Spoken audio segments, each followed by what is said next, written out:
Very very good morning friends. मैं हूं engineer Dinesh. दोस्तों, आज 14 दिसंबर है। 14 दिसंबर को भारत एनर्जी कंजर्वेशन डे मनाता है।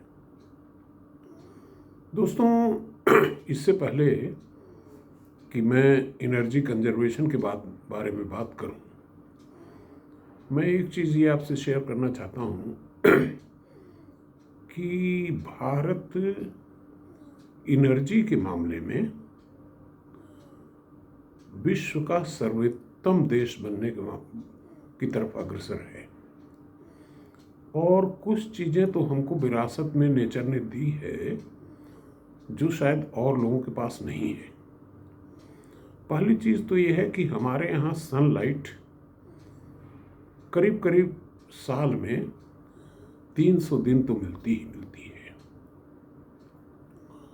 चाहे जो भी मौसम हो, जाड़ा गर्मी बरसात का।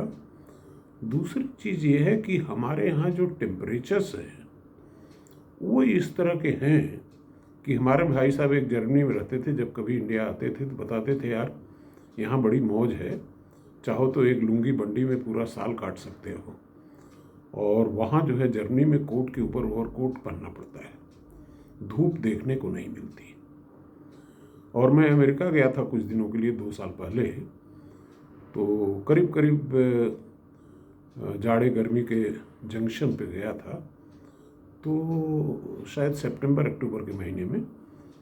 तो वहाँ के लोग धूप देख के जैसे पागल हो जाते हैं, दे स्टार्ट रनिंग नेकेड, इतना मज़ा आता है। और हमारे देश में साल के साल धूप मिल रही है, फोटॉन्स आ रहे हैं। तो सबसे पहली चीज़ तो मैं आपको ये बताना चाहता हूँ कि हमारे देश में ऑलरेडी जो एनर्जी कंजम्पशन है that is at a very very low level. Bharat का प्रति व्यक्ति सिर्फ 100 वाट बिजली कंज्यूम करता है, यानी कि, और अमेरिका का प्रति व्यक्ति 1200 वाट। यानी कि अगर इसको हम बिजली की यूनिट्स में कन्वर्ट करें तो अमेरिका हमारा 12 गुना ज़्यादा बिजली खपत करता है। अब इस वाट को अगर हम किलो वाट आवर में कन्वर्ट करें तो मोटा मोटा समझिए कि अमेरिका हमसे प्रति व्यक्ति करीब करीब 1 किलोवाट ज़्यादा बिजली कंज्यूम करता है एवरी आवर। और इस 1 किलोवाट आवर पर आवर को अगर हम 365 दिन के लिए कैलकुलेट करें तो that amounts to something like $0.75 trillion of energy value in dollar terms। यानी कि ये $0.75 ट्रिलियन डॉलर टर्म्स में अगर हम कंज्यूम करते तो हमारा $0.75 ट्रिलियन इसमें चला जाता, जो कि बच रहा है।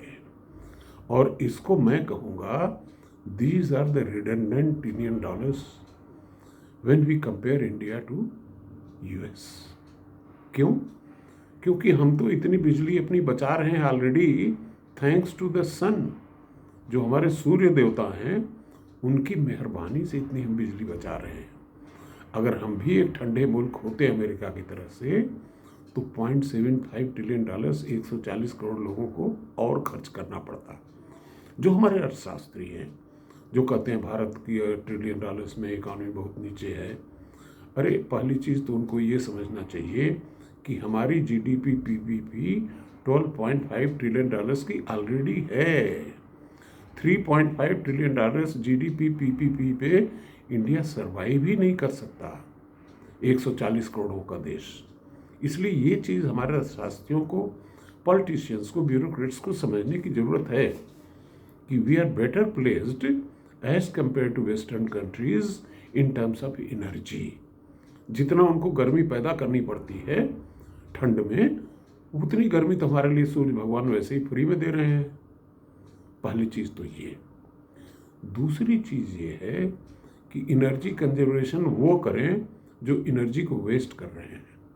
हमारे देश में तो सिर्फ और सिर्फ 100 वाट का पावर कंजम्पशन एवरेज है प्रति व्यक्ति, लेकिन फिर भी हम ऐसा करने जा रहे हैं कि एक कबीरदास की पंक्तियां याद आती हैं कि ज्यों की त्यों धर दीनी चदरिया।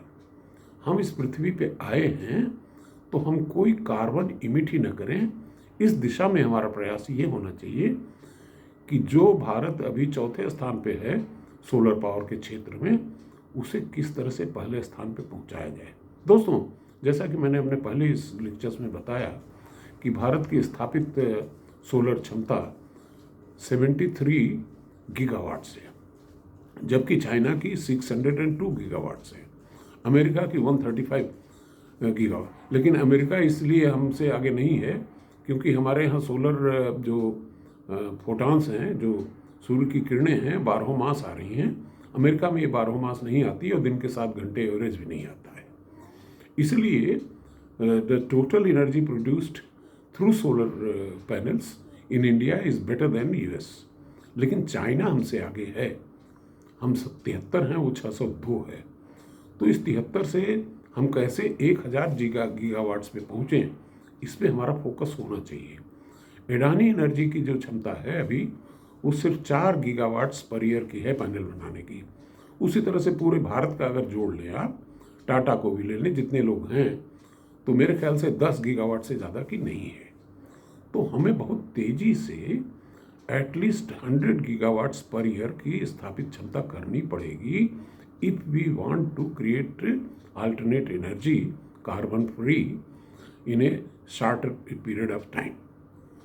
तो इसलिए जो हमारे एंटरप्रेन्योर्स इस तरह का प्रयास कर रहे हैं, उनकी हमें प्रशंसा करनी होगी, न कि उनकी आलोचना की जाए। Point number 1। पॉइंट नंबर 2, अब आइए हम चलते हैं कि 100 वाट जब हम कंज्यूम कर रहे हैं, इसको भी कैसे हम कम कर सकते हैं। देखिए दोस्तों, जो आप बिजली खपाते हैं घर में अपने, उसमें पहली चीज़ तो ये है कि स्विच ऑफ समथिंग एक नारा था कि जो फालतू के बल्ब जल रहे हैं उनको भैया स्विच ऑफ कर दीजिए। दूसरी चीज़ ये है कि जो गैजेट्स आपने लगाए वो ये देख लिए कि क्षमता से अधिक तो नहीं लगा दिए। जैसे हमारे देश में जब भी कोई सबमर्सिबल पंप खरीदने जाता है, वो ये नहीं चेक करता कि कितने ऊंचाई पे पानी ले जाना है और कितनी मात्रा में ले जाना है, उसके हिसाब से पंप का चयन करे। न तो शॉपकीपर बताता है उनको और न वो जानते हैं, बस लोग बता देते हैं कि 1 हार्स पावर का ले लो, 2 हार्स पावर का ले लो। तो देखिए, अगर जितनी आपकी आवश्यकता है उससे अधिक की अगर आपने मोटर लगा दी तो नेचुरली उसकी ओवरऑल इफिशिएंसीज कम हो जाती हैं। जैसे फॉर एग्जांपल जनरेटर आपको खरीदना है, आपकी रिक्वायरमेंट 5 किलोवाट की है और आपने 20 किलोवाट का अगर ले लिया तो नेचुरली इट विल बी, भले ही आप 5 ही किलोवाट एनर्जी उससे ड्रा कर रहे हो, लेकिन उसके प्राइम जो इंजन पार्ट्स हैं, सारी चीज़ें तो मूव कर रही हैं, तो एक्स्ट्रा एनर्जी वेस्ट हो जाती है। इसलिए गैजेट्स के सिलेक्शन में हमको इसका ध्यान देना है कि हमारा उपयोग कितने किलोवाट का है, उस हिसाब से ही हम गैजेट्स खरीदें। दूसरी चीज़ है, जनरेटर परचेज में एक चीज़ और ध्यान देने की है कि अगर आपकी रिक्वायरमेंट कभी 5 किलोवाट है, कभी 10 किलोवाट है, कभी 15 किलोवाट है, कभी 20 किलोवाट है, तो बेहतर ये होगा कि आप 2 जनरेटर ले लें 10-10 किलोवाट के, सो दैट कि जब आपको कम रिक्वायरमेंट है तो एक ही जनरेटर चलाना पड़े, दूसरा स्टैंड बाई में रहे। इस तरह के बहुत सारे पॉइंट्स हैं। इसी तरह से हमारी जो इरिगेशन की पंप्स हैं, उसमें भी किसान ये नहीं देखता है, किसानों को ज़मीन से पानी निकालने के लिए खासतौर से उत्तर प्रदेश में अगर देखा जाए तो ग्राउंड लेवल ज़्यादा से ज़्यादा 8 मीटर पे है। तो 8 मीटर पे है और ऊपर हेड जितना आपको मान लीजिए 2 मीटर 3 मीटर चाहिए, तो 11 मीटर का हेड का पंप आपको खरीदना चाहिए, न कि डिस्चार्ज देख करके हेड देखे बगैर ही खरीद लें। यानी कि अगर आपका डिस्चार्ज मान लीजिए x है तो x इंटू हेड कर दीजिए, तो वो करीब करीब पावर रिक्वायरमेंट होती है multiplied by the certain factor. तो इसको जाने बगैर कम से कम इतना इंश्योर कर लें कि 11-12 मीटर से ऊंचे हेड का पंप न खरीदें, दैट एनर्जी गोज वेस्ट। तो इस तरह के जो महत्वपूर्ण पॉइंट्स हैं, इसको हमें ध्यान में रखना है और हम प्रयास ये करें कि जो कार्बन बिजली है, उसी तरह जैसे मैंने बताया कि जो हमारी ईवीज़ आने वाली हैं, ईवीज़ को हम थर्मल पावर से की ग्रिड से न चार्ज करके सोलर पावर ग्रिड से या सोलर चार्जिंग स्टेशंस बनाएं। इस तरह से भारत पहले ही एनर्जी के मामले में सर्वोपरि है, क्योंकि हमको फ्री की बिजली, बहुत सारी फ्री की एनर्जी मिल रही है। उसका लाभ उठाते हुए हमें और भी ज़्यादा कंजूस होना है, at the same time alternate energy को बढ़ावा देना है। तो हमारा क्रूड ऑयल, देखिए पहली चीज़ तो यह है कि $0.75 ट्रिलियन तो हमको फोटोवोल्टाइक से मिल जाएगी, या फोटोवोल्टाइक से मिल ही रही है, या सूरज की किरणों से मिल रही है। फोटोवोल्टाइक तो हमको एनर्जी देगा, लेकिन ऑलरेडी जो टेम्परेचर हमारा है कंफर्टेबल, उसी की बदौलत हम $0.75 ट्रिलियन बचा रहे हैं। उसी तरह से जब सोलर आ जाएगी और ईवीज हमारी सोलर से चार्ज होने लगेंगी, तो करीबन तकरीबन $0.5 ट्रिलियन का क्रूड इंपोर्ट हमारा कम हो जाएगा। This is I am talking in dollar terms, not in रूपी टर्म्स। रूपी टर्म्स में अगर हम कैलकुलेट करेंगे तो और भी ज़्यादा हमारी सेविंग होगी। Thank you.